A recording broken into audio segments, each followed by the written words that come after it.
Hey, and thanks for joining us here for episode 13 of the Leading Adam podcast. Today, we're going to talk about something a little bit different. We are talking about insubordination and how to handle that in a human way as a leader. Thanks for tuning in. The Leading Adam podcast is hosted by me, Adam Binkard. I've spent the last 10 years researching how a healthy human experience is the key to innovation in student retention and education. And now I'm taking to the mic to share what I've learned. Hear how I've defied the odds and transformed from a landscaper to a national expert in student success in less than 10 years. Not an educator? That's okay. Stay tuned for entertaining stories and practical takeaways about leading self, leading leaders, and leading culture. The Leading Adam podcast is co-hosted by Erica Crabtree, produced by Chris Spangle, and sponsored by 240 Solutions. Connect with us at 240solutions.com. And I hope you'll stay tuned because together we can change the world. Good morning. Hey, good morning, Adam. Good morning. I'm good to be here this morning. It's this is special for us because it's Saturday. It's a Saturday morning It's edition. different, isn't it? It is. The Saturday it hits morning a little bit edition. different. No cartoons, though. No cartoons, sadly. Yeah. So Saturday morning, which is different. So both coming off of a Friday night. Yeah. And travel's different. You know, in my case, I drive quite a ways. But yeah, today's feels a little bit different. Yeah. So what'd you do last night? I attended the Meghan Trainor concert with my 12-year-old daughter. Oh, thank God. 10 out of 10. Highly recommend. It was so fun. Okay. So you and your daughter attend the Meghan Trainor concert. It was her in first concert, which is just really special. Oh, that's cool. She was so excited, and we went with one of her besties who happens to be our neighbor and her mom, and the girls had coordinating sequined outfits, and they did their makeup and hair beforehand, and it was a big deal, and it was a sea of young girls at this concert, and Meghan was so amazing because she recognized that she's a mom, and she actually after her initial opening song, asked the audience, is this anybody's first concert? And all these little girls were screaming and waving their arms, and it was just a really great time. So you grew up here? I did as well. Do you remember your first concert at Deer Creek? I'm sorry, I can't call it what it is. It's Deer always Creek. Deer Creek. Do you remember your first concert at Deer Creek? I remember. I don't remember the first concert I saw at Deer Creek. I do remember my very first concert, though. It was at the Murat. Okay. Oh, okay. Yeah, downtown. My dad took me to see the Nelson Brothers. All right. Long blonde hair. Yes. We all remember that, right? Okay. Wow. It was amazing. Okay. How about you? So my first concert, I don't know that I could pull that, but I do remember my first concert at Deer Creek. It was Hootie and the Blowfish. Oh, yes. And the Doobie Brothers. Yes. Together. Oh, my gosh. Yeah, what a weird It's an interesting combination. Yeah, there was plenty of bodies strewn about after the concert. We'll leave it at that. So you had a good time. Yeah, we did. That's great. I do feel like my voice is a little rough this morning, so we're just going to push through it. Did you get turned up? Is that what happened? There was a lot of dancing and singing, so it was good. Oh man, I wish I could be a fly on the wall watching. I know you were into it. I know you were. I didn't know all the songs, but I do like to. We talk about this all the time. I love to dance, so I was right there with her. We were having a great time. It was just a really good, and it was a beautiful evening, like these early fall evenings where they're a little cool. Oh man, the harvest sunsets. It just doesn't get any better. I can't get enough of them. I finished mowing my lawn last night. So what did I do last night? I mowed. Good way to spend a Friday night. Yeah, right. And I mowed till dark. That's the worst part, right? But I finished mowing I'd say as the sun was just right at the top of the trees. Yeah. And with the day I had yesterday, I just turned the mower off and I sat there for about 20 minutes. Oh, nice. And just took the sunset in. So, yeah, you're right. I mean, Deer Creek with the sun going down, that's a cool spot. It is. So, well, I'm glad we're here. Yeah. You survived your concert. Mm-hmm. You were very productive mowing. I was productive. Wild Friday night. Really wild Friday night. Yeah, it could be. It depends on how you say it. Now, I spent my Friday with the grass. You know what I'm saying? Right. Anyway, we had our coffee and great discussion this morning. Yeah, shameless plug for Bova Conti here locally. Oh my goodness, such good coffee, good staff. Yes, it's friendly. Quickly become one of my favorites. Fast service, cool environment. It was great. It spun down there real fast to grab some, and I'm so glad that we did. Yeah. Same. So awesome. Well, I'm excited for today. So we've talked in previous episodes, kind of taken a more inspirational approach to humanity in the workplace, but today we're going to kind of dance in the dark side a little bit. Yeah, a little bit. And that's one way to say it. I think maybe another way too, I kind of think of it, we've been talking a lot about the proactive pieces of leading humanity. Now we're going to talk about some of the reactive stuff in the sense that stuff happens in a team that you have to deal with. Insubordination is the word. We need to play some music in this. Really Halloween something or something, right? So insubordination today. Yeah, tough topic, and as a leader, it's going to happen. Yep, it's inevitable. And as I was mulling this over and thinking about our conversation today, I was thinking, man, what a yucky word. It's the word insubordination just feels like one of those yucky HR words that are, made to kind of make you almost feel less human. Right. Yeah. Yeah. And I think what's worse is when you use the term subordinate to like refer to your team. Right. That's even that worse. Still doesn't even feel That's good. Just something about you as a human being. Right. Stop saying stuff like that. Yeah, it is kind of an ugly word, insubordination. I mean, all we're really going for is undesirable behavior. And that is going to happen. And that's why I really think it's important that we talk through this. We're committed to doing practical. Right. And so that will be a part of today, but it's, what is our obligation? Because as a leader, we're obligated to step in and protect the humanity of the individual and the humanity of the team, and also our own humanity in the process. And so it can be complicated, and I think it's a topic we're talking about because I would wager to say that 8 times out of 10, we're not great at it. And I would say it's one of those topics that people are going, I don't know how to do it. It's just, it happens. I have to deal with it. And I do the best I can. And that's noble. Yeah, that's a great point. And of all the leadership development things, it's very rare that we practice addressing those types of concerns and issues. And you were talking a little bit, there's different types of insubordination. Can you kind of share a little bit about that? Yeah, I think you can categorize insubordination in 2 ways, direct and indirect, or maybe observed and unobserved. And as a leader, you're going to get these opportunities where you witness it. And I think the easiest one is probably someone is just chronically late, and again, it's undesirable behavior. So chronically late is often observed by a leader.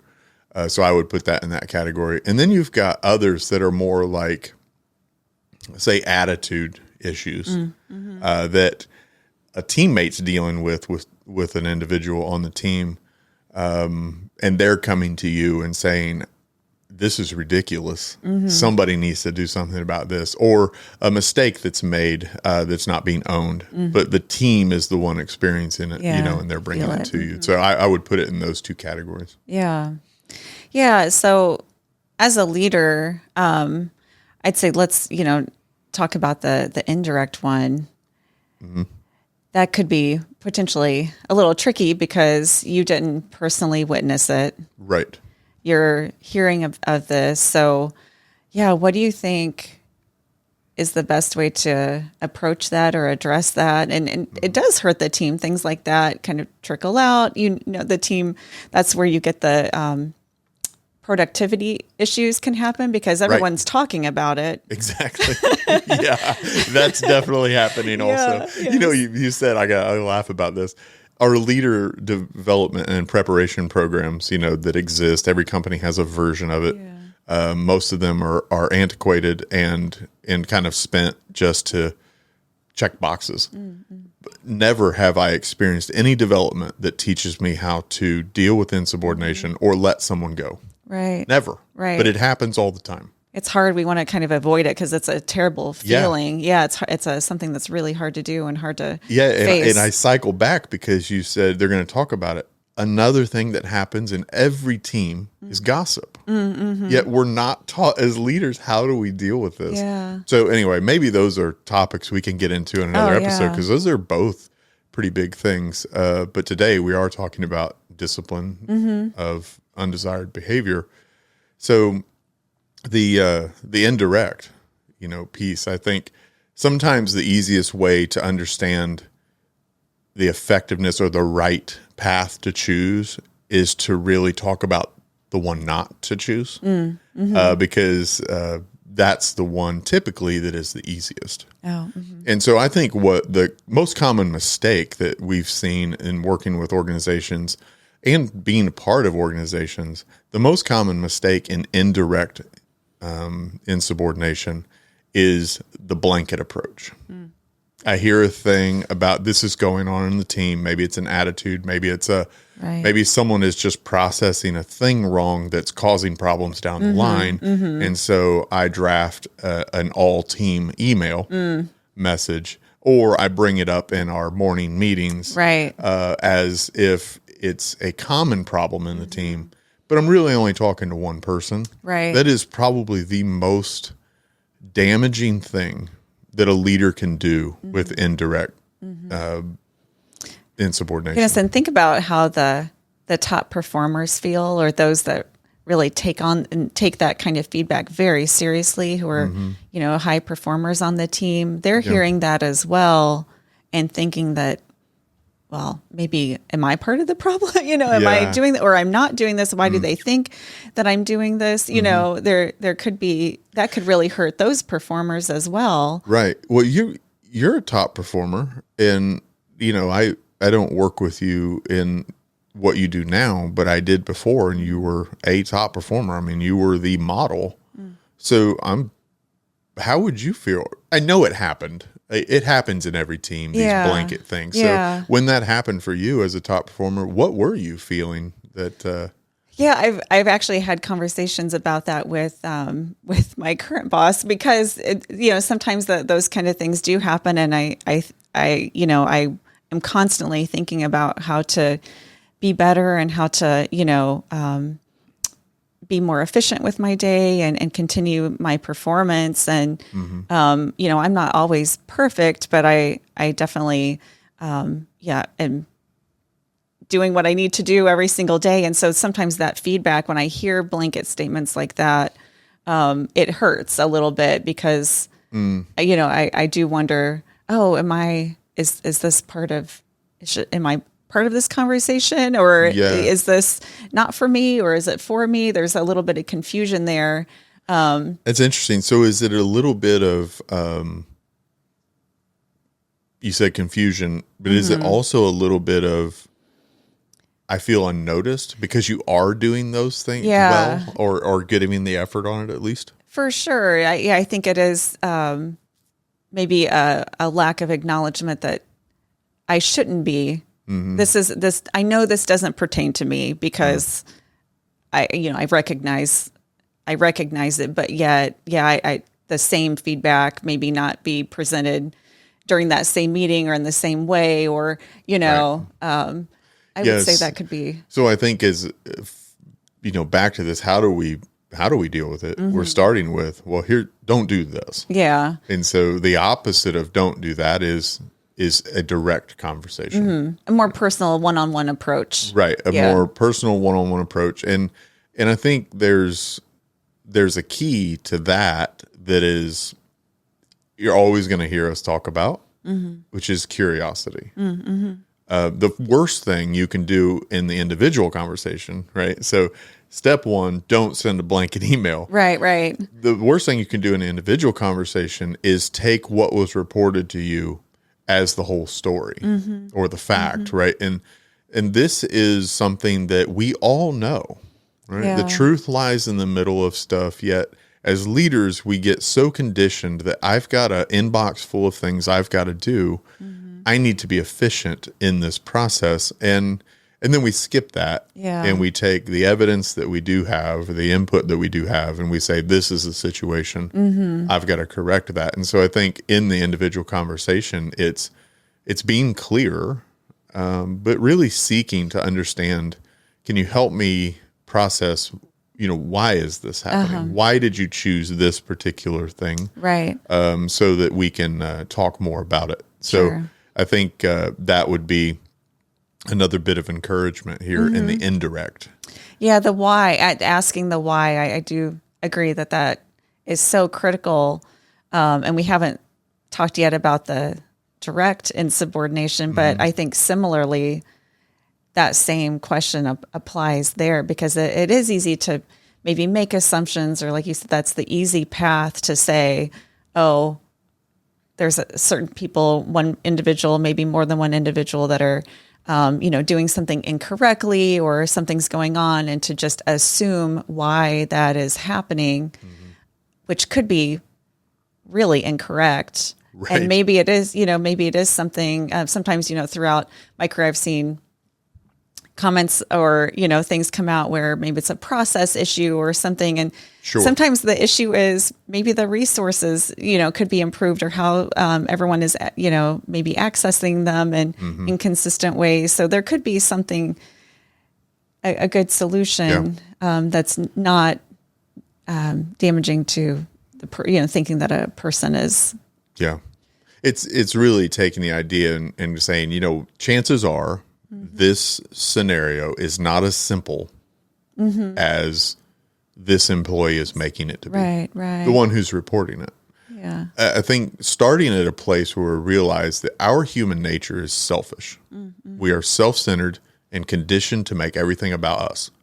So when an employee on the team is coming to me, or an employee or two are coming to me to report an issue, as a leader, I first need to recognize they're making the issue about them. So what I got to do is pause and say, this issue is not about them. It's about us as a team.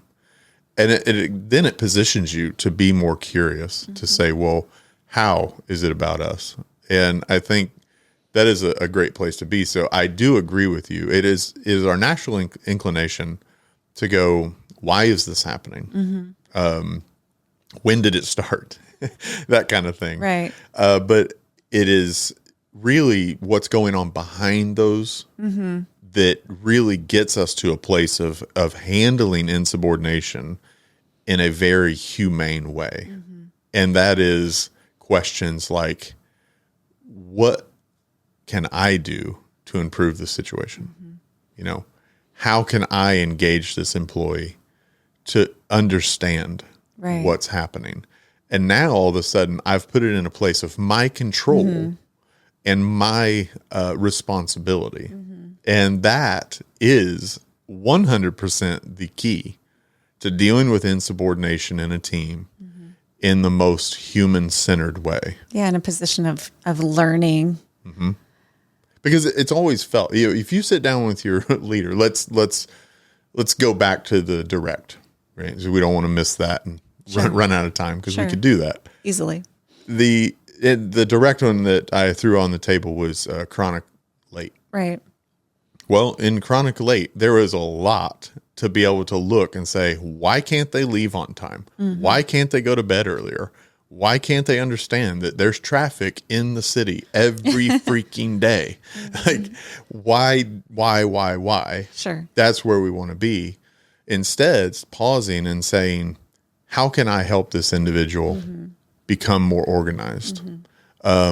What can I do to better communicate the expectation is to be here at this time. Right.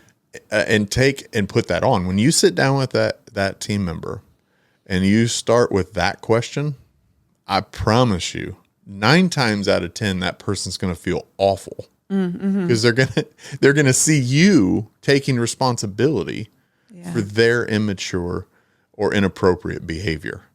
And that positions you immediately for them to realize, wow, they're really trying to help, right? They're not trying to beat me with a club of the policy book that we like to use. Right. So. Which would be an easy route. Send the email. Hey, here's the policy on the late policy, which feels very impersonal. But yeah, having that conversation immediately, you could feel, okay, this person cares about me.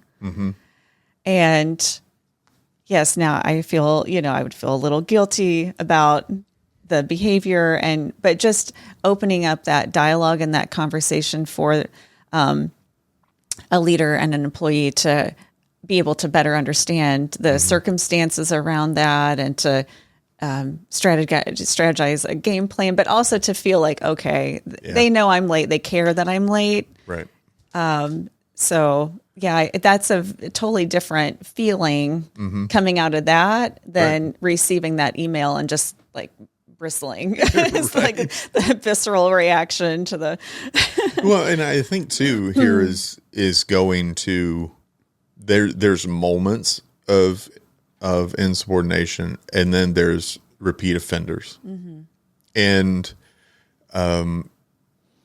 the leader has to process their obligation in all of this. And I think while we wanted to kind of put it in categories, we've been talking a lot about kind of the proactive side of leading humanity, which is fostering environments, like it's pre-work. This is more of the reactive, if you will. There's a thing happening I need to deal with as a leader. Both of those are relevant, and I wish we had real life examples. I mean, those are so helpful. Episode 5 I listened to recently, you brought an example of how someone on the team was vulnerable. And it was so real that it's like, this is happening right now. What we're doing right now is talking conceptually, and inevitably a listener's going, yeah, but you don't know this situation. I would say right now, if you are listening to this and you have a specific situation of insubordination that you would like to share with us, please, by all means, share that, because there are human-centered ways to approach those. But in a more general sense, it all begins proactively. The work I'm doing today as a leader to foster an environment of psychological safety, to foster an environment of belonging and shared purpose, is positioning me to correctly handle the things that are going to come down the path that are not correct for our team, whether that be a great offense to the HR policy or just something that is just ruining the team's day. It all begins in how I start as a leader, how I carry myself as a leader. You can't go from leading on path A and needing path H and just jump over and people go, oh, that's who they are. Right. No, that doesn't work that way. So what happens? So we've talked a little bit about addressing instances of insubordination. So what happens when you get to that point where it's no longer time for conversation? Now it really is time to let that person go. Yeah. I think for me, as I've led, and unfortunately it's a part of the process, I've had to let a lot of people go. It's not something I enjoy. And I would say to any of the listeners out there that you've never been a leader, but you've been let go or you've watched it happen, I assure you, your leaders are not deriving joy from this. I've known some real seemingly heartless leaders, a-holes, we'll call them. That was the edited version, Mom. You're welcome for that. They still carry that. Nobody wants to do that. Yeah. And so I think that's important to say, but I think I would challenge that when it comes to that point, first of all, the kindest thing you can do is be clear and also be relatively swift. Don't allow this to drag out. Sometimes you're limited by what human resources says has to be done. Right. But again, if you're doing your pre-work, it's done. And so to drag it out begins to damage the humanity of the team and also the humanity of the leader, because it's adding stress on both sides. It's rough. But so when I say swift, I mean accurate, right? And do the process. Don't be a hacker. Can't stand it when people are just like, what? They did something wrong. Get rid of them. Right. But right. I think the question we need to ask is, will they be surprised? If the answer to that question is maybe or yes, you have not done your job as a leader. And that's a rough spot to be. Right. And unfortunately, that may mean you still have to take the action, but hopefully it provokes you to say, today I lead differently because I'm never going to be in that situation again. Right. So I think really, like, how do we go about it? We start with the question, are they going to be surprised? And from there, you should kind of be able to see the path forward, right, for what you have to do. Yeah, I think ideal state, and I've witnessed things like that happening, and just being able to see that coming, or having those conversations. You talk about just being very clear. There are through documentation or just through conversations, having that first conversation of why is this, getting a better understanding, knowing how to make those, what needs to be different, laying that out, following up on that, having, those conversations throughout really does kind of connect back to, even though it's not a positive, a good feeling, still feeling that sense of belonging and being able to be vulnerable and say, here's what's going on. Maybe the employee, and I've actually done this before, having a conversation with a supervisor and saying, I just don't feel like this is the right place for me right now, or the right. You get to a point where maybe things were going really well for months or years, and then everybody kind of reaches that point maybe at some time. And there have been times where I've gotten to that point where I just feel a little disassociated from the position, and really had to be honest and say, I just don't really feel like this is the place for me anymore. And I would go as far as to say, having worked with you and knowing how much of a high performer you were, kudos to the leader in that situation. And because you, at least, although it wasn't the place for you, something had changed. You had enough, they had enough leadership capital for you to say, I've got to vocalize. It's time for me maybe to go. Yeah. And I think that's, again, doing the pre-work here as a leader. All of this, there is no simple solution. There's no practical application at the end of this that says if you do steps 1, 2, and 3, the human experience is protected in letting someone go or in dealing with insubordination. That's not how it works. It's all the pre-work. Yeah. It's the environment. And if as a leader you have, that's one indicator. Indicator. Not indicator. If you live in Decatur, Indiana, I did not mean indicator. Location. I meant indicator. So got it. We'll correct that. Wow.